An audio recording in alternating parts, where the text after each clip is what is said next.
How's it going, people? Good afternoon.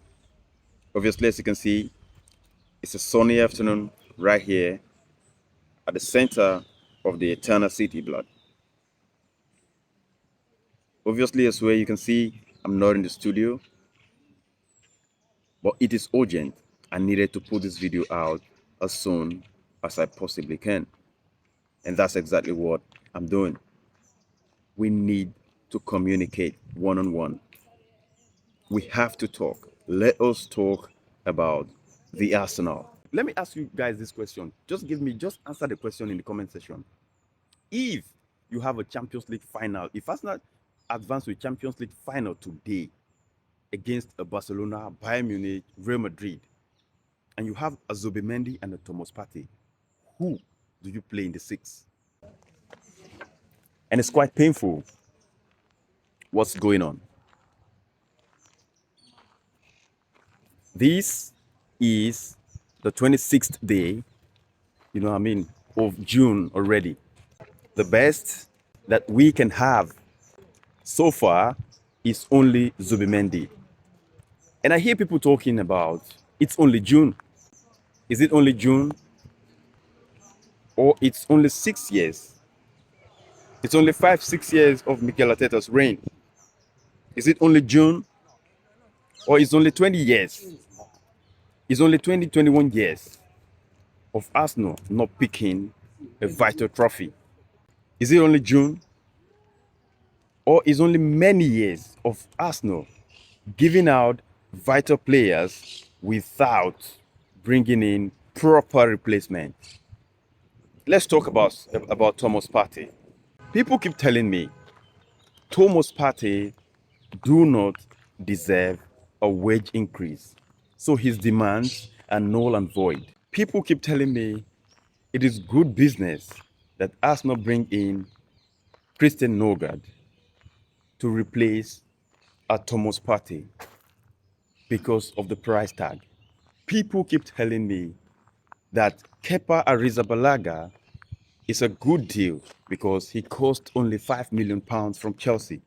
People keep telling me that Zubimendi was coming to Arsenal to bench Thomas Partey because he was better than Thomas Partey.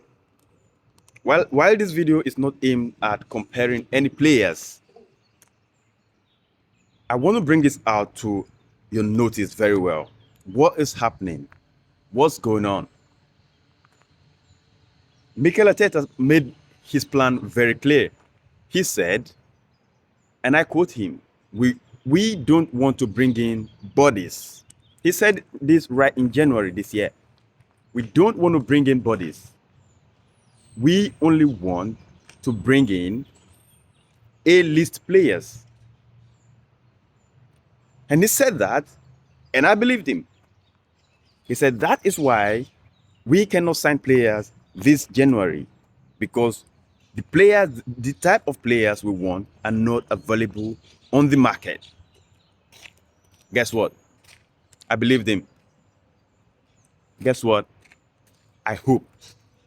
Guess what? I was appreciative of the fact that he had ambition. Guess what? I believed deep within me that I believed that he was on top of his game. Ask me that question now. Do you still believe? Do you still believe, Maxwell? And the answer is a capital no. I don't believe anymore. Why am I saying so? Let me take my time to call out these people who call themselves the real Arsenal fans. Because I don't know how you're an Arsenal fan and you believe that Thomas Partey is not the best player of the past season. It is funny. I made a video last time and I talked about the vote for the best player of the season at Arsenal. And it's quite funny. It's quite funny how people had to vote Declan Rice as the best player for the year 2024-2025 season. I wonder where that came from. From 2 free kicks against Real Madrid. Really? Don't get me wrong. Declan Rice finished the season very well. He helped Arsenal really push far. He finished that season very well. But don't get me wrong. Compare that season to his first season. That was a big drop-off. In his first season, he was bowling minimum 8 out of 10. Declan Rice dropped to 6 out of 10 on average. Then came back, to put a good performance at the end of the season, playing about 6, 8, 10 good games. And he becomes the best player of the season. Are you joking? Thomas Partey was the guy who ran the whole team, the midfield. He was the guy who ran the midfield all season and never let his foot off the gear. He never let his foot off the gear. He was always giving 100. He was the guy whom there was no stage of the season where you could say Thomas Partey fell off. This was his best season at Arsenal, injury-free. This was, he put in a constant performance, a good on a constant level.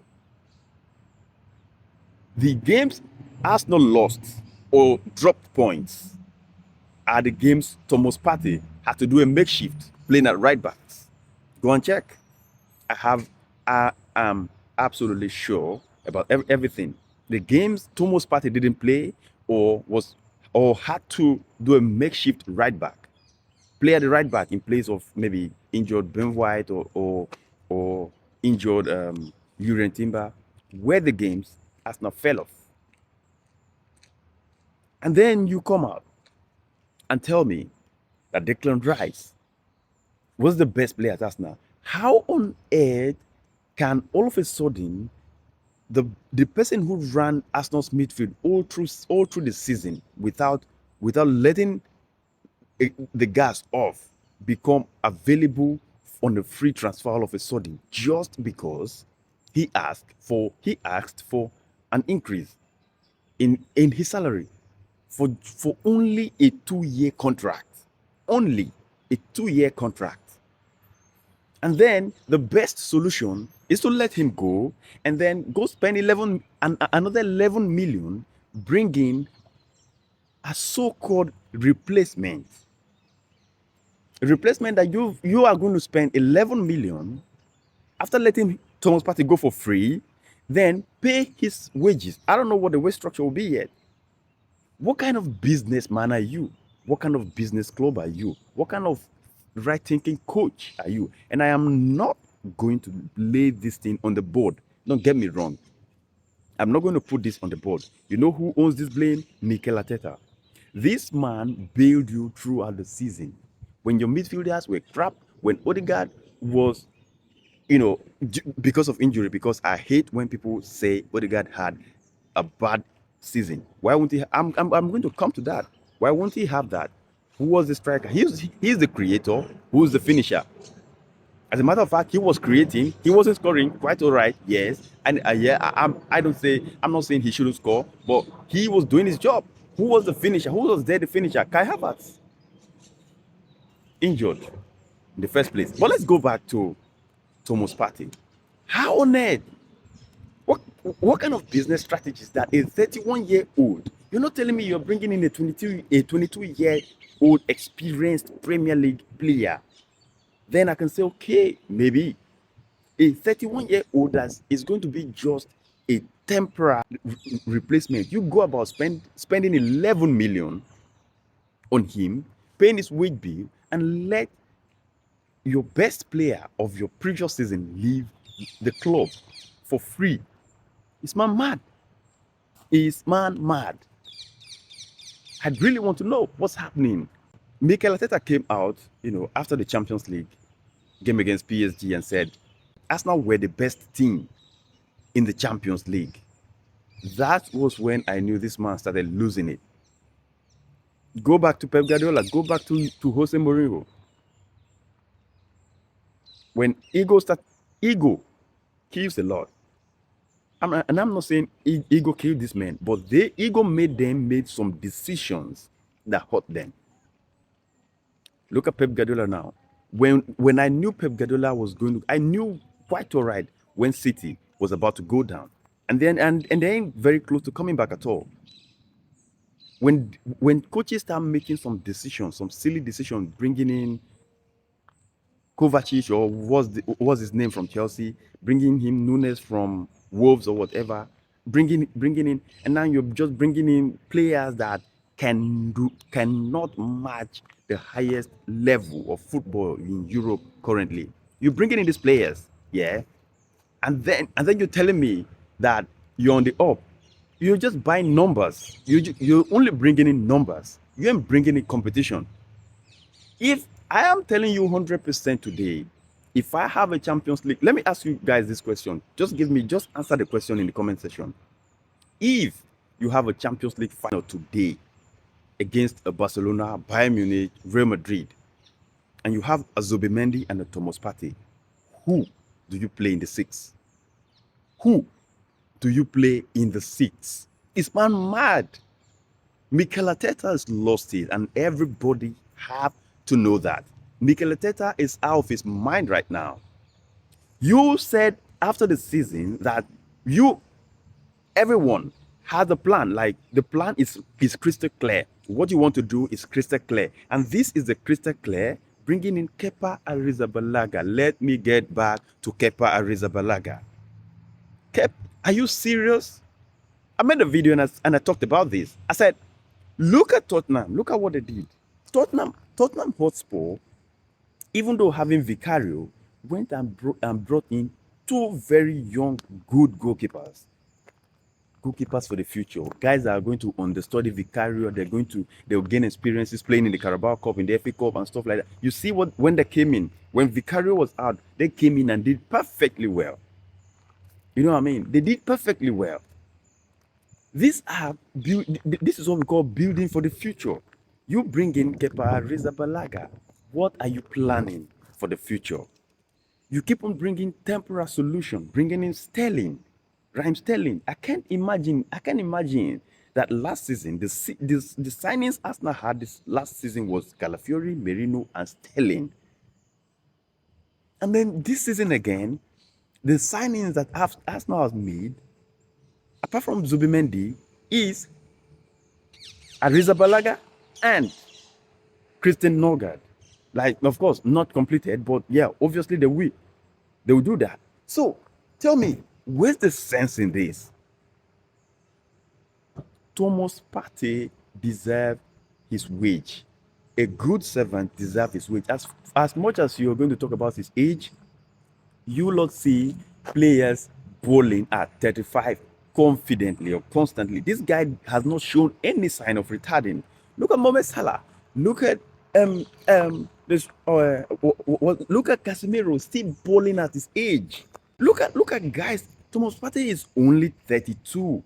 He still has fucking good 3 years on his card. So why are you telling me this man deserves his bread, and he is the best 6 at Arsenal currently? Declan Rice for me is not a 6. That guy is a proper 8. It's a proper 8. And for me, Zubimendi was only coming to Arsenal to understudy Partey. Take it or leave it, yeah. Zubimendi was only coming to Arsenal to understudy Partey and not to bench. He cannot bench Thomas Partey. He doesn't have that capacity right now. In a season or two, absolutely, yes, I believe. But right now, he cannot bench Thomas Partey. He doesn't have it. Why are you telling me? I'm so pissed off. Mikel Arteta has lost it, and currently I'm telling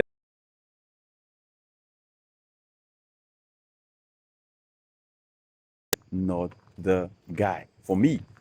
So let me know in the comment section. I really want to know. For me, when I was heading into this transfer market, all my thought was the least player Arsenal's bringing in is Zubimendi. And I had Zubimendi, As a last, I had Nico Williams and Gyökeres minimum. Then of course they could make any other addition. Maybe they could just bring someone in between Odegaard and Saka to bring that competition and stuff like that. That was what I was expecting. I wasn't expecting Arsenal to be letting Thomas Partey leave the club. Not even for money would I have accepted that. But he was living on a free, bringing in Christian Nogard. And don't get me wrong, I rate Nogard very high. He's a good player. I love, especially, I mean, Danish players, I love most of them. These guys are ballers, yeah. But not for me. That what I'm looking at is a Champions League final. I don't care. People are talking about FA Cup, Carabao Cup. That's not for me. I'm thinking about the Champions League final. And then you're telling me that I'll be going because Zubimendi cannot come into the team and play a constant, 38 games without going out injured. He cannot bring that, slow-legged football from Spain and play in the Premier League and not go out to fatigue. He would definitely go out to fatigue. And you're telling me that come March, April, Zubimendi is out of the team, crucial games, and the person who's going to step onto that pitch to take Arsenal past the likes of Bayern, Real Madrid, Barcelona is Christian Nogard. Mikel Arteta must be whacked currently. He is not a man for me right now. He should be sent packing from the club ASAP.